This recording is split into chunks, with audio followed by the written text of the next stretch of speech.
Hello, everyone, and welcome to week 4 compensation management. Um, just a brief overview of what's going on this week. Basically, the goal for this unit is how do we keep and how do we compensate good employees? How do we find them? How do they find us? That's our ultimate goal as organizations. And a way that you can do that is creating a pay for performance plan. There are different plans that organizations could set in place. Basically, though, we have to complete a cyclical cycle a cyclical process in order to determine how employees are going to be efficient, effective, positive, and good employees. So in order to create this pay for performance plan, there are 3 behaviors that we first need to have a contingency plan for. How do we attract employees? Yeah, we have Indeed.com. We can post and post and post, but how do we make people want to work for us?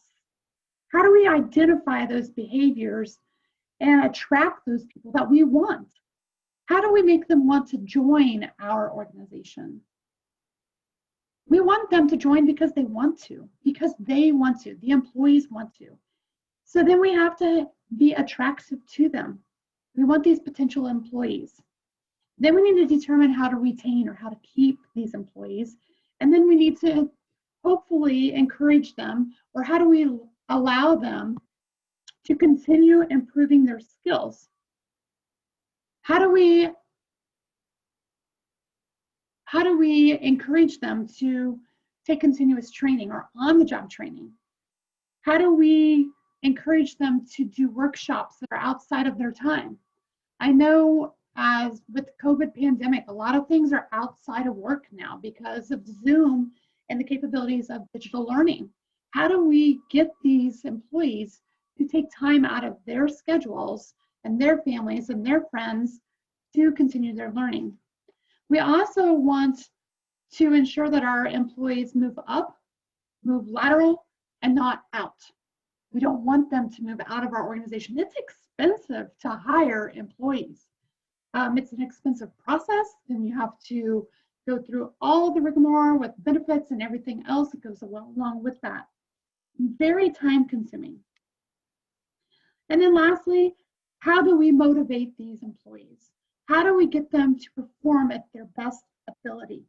We need to figure out what motivates people to work hard, work efficiently, and take pride in their work. That's the biggest thing with young people right now. I'm trying to teach that to my high school kids. My husband employs younger employees for his business right out of school. How do we encourage them to take pride in their work as well? A lot of it depends on motivation. And according to the textbook, this involves 3 elements of theory. The first part of the theory is what's important to a person. How do we get something to seem important to our employee? How do we offer it in exchange for something that they want? And how do we show these motivation theories? How do we show them what they can get? So in 4.1, there is a presentation. Again, these presentations are awesome, these PowerPoints. I hope you're going through them. Print them off, write notes on them. These are great PowerPoints. They're a little wordy, some of them, but I like them. Where was the exhibit? Okay, so on exhibit 9.4, this is the motivation theories. In your discussions, and it's going to ask you about these theories. You're going to pick one of them, and you're going to describe how they have influenced you. Perhaps you've seen this at work, and how it will motivate employees. Maslow's need hierarchy. This is one of those educational theories that all teachers are going to learn if you go into education. People are motivated by their inner needs. Take a mouse. The mouse is hungry. The mouse wants to get the food. The mouse needs to go through you know, a long day. Wants to go through the, oh my gosh, I can't even think of the word, the maze to get to the food. So those basic needs have to be met. So those are the different theories, Herzberg's two-factor theory. So go through these motivation theories and you will see them again in your discussions later on. Okay, we've got quite a few here. In Exhibit 9.5, a little bit further down, total reward system. This is the basics of business.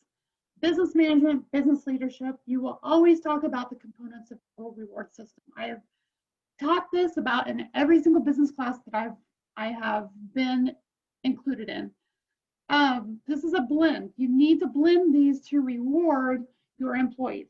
These are the components that employees are going to be looking for. Obviously, good working conditions, obviously a paycheck, obviously benefits. Maybe it may not be tangible benefits like an insurance package or a 401k package, but maybe there are other benefits. Maybe they get to use a company vehicle, or they get gas or fuel for free, or Friday afternoons are flex time. If they work late, they can take off early on Friday. Okay, so they can be tangible or non-tangible for those compensation reward systems. So you have to find a good package in order to attract your employees and keep those employees. These exhibits are also in your textbook. They will have additional information about them, obviously.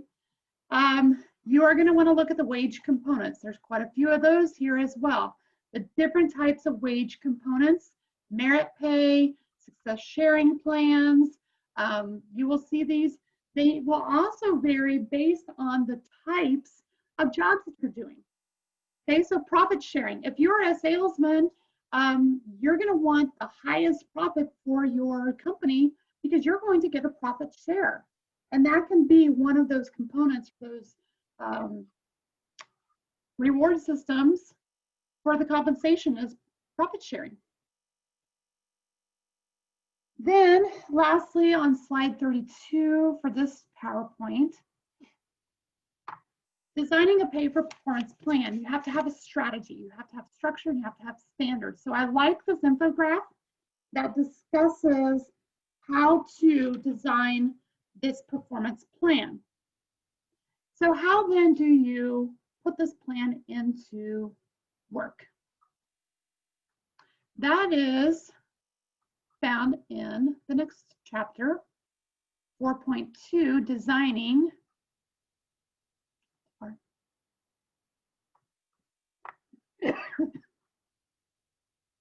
chapter 10.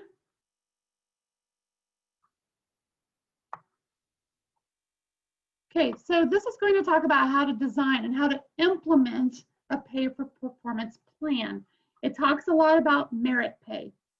Merit pay is you are going to pay what your employees deserve.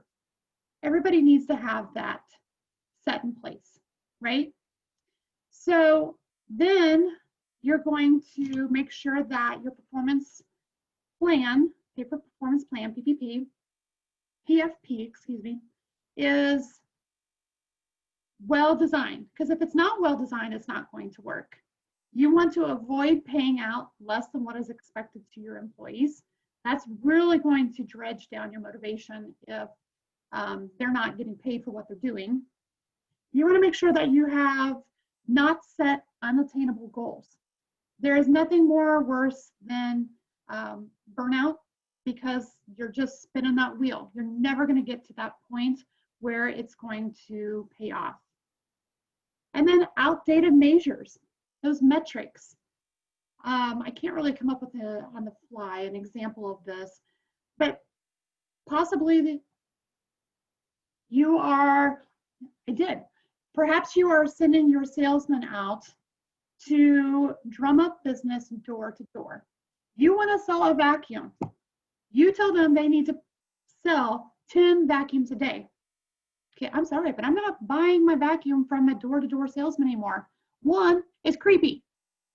Two, I can go online and find anything I want. I do not need somebody to come in and put baby powder on my carpet and show me how it's going to vacuum it up. A vacuum is a vacuum. We have commercials, we have internet, we have YouTube, we have all these different things. Those metrics are out of date for these door-to-door salesmen. I'm sorry if that offended anybody. I hope nobody worked for Kirby. I've bought several of them, so I was buying that one time, but it's outdated. I mean, that was 20 years ago I was doing that. Okay, so that kind of goes through. There's a lot of great information here, a lot of good infographics. Okay, the merit pay. I do have one example too that I'd like to bring up. Teacher scales of teaching, of payment, I'm sorry. So teacher pay scales. Again, outdated.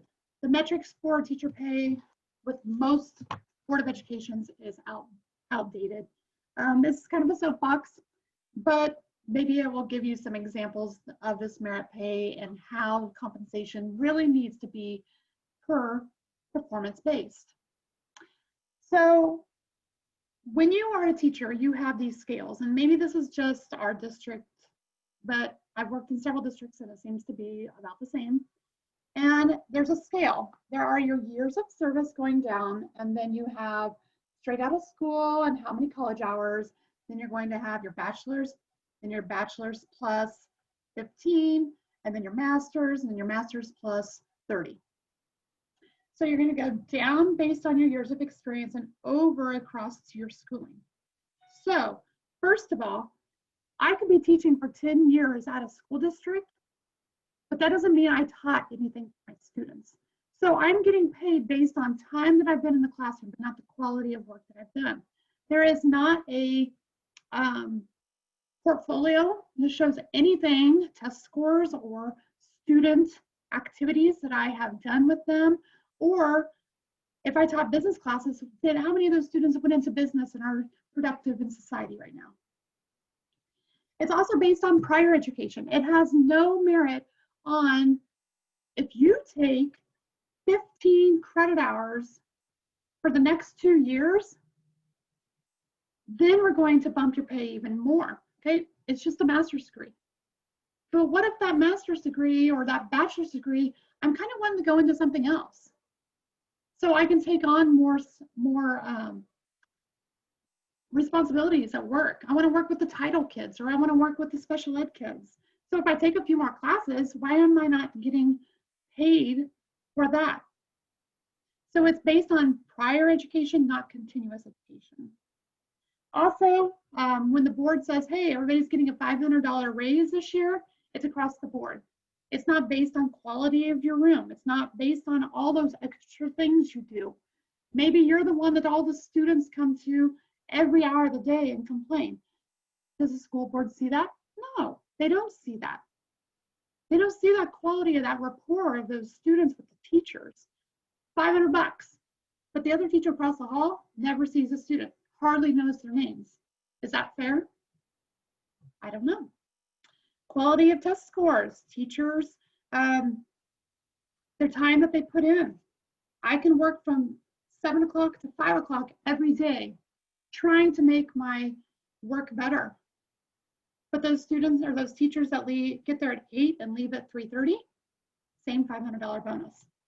So this is a great unit to definitely look upon, do some evaluating on.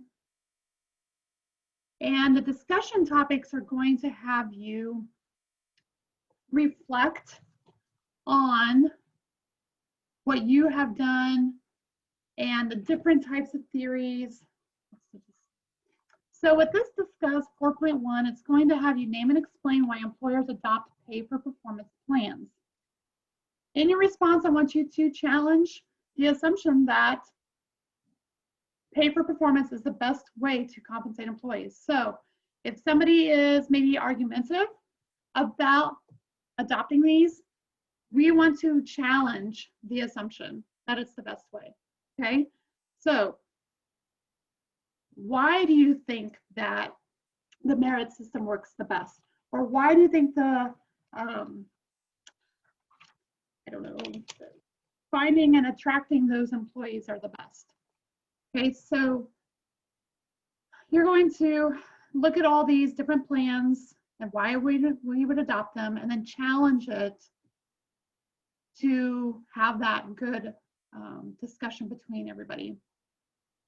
We have a few already that just submitted. Awesome. Your apply for 4.1 is to describe a job situation where pay for performance works well and one where it might not be the better way to compensate employees. I've kind of given you an example with the teaching, hence why I wrote that into my notes. You kind of have an example then of to why pay for performance, or maybe you could even switch us around and say why they should include pay for performance, PFP plans in these types of job situations. That's what I feel for the teachers. And then lastly, 4.2 is points of view. This is where you're going to pick one of the theoretical and practitioner points of view on how to achieve desired behavior in employees. This would be in chapter 10. Pick one point for each side, compare, contrast, advantages, disadvantages, pros, cons, and look at the two. Try and find something that somebody else picked so we have a good, I mean, there's not very many people in this class, so make sure that we have a good discussion amongst us all. Okay, I won't keep any more of your time. Thank you again. The word for the day is PFP because Mrs. Leatherman has a hard time saying pay for performance plan, CPFP. That is our code. Have a great week, everybody. Bye.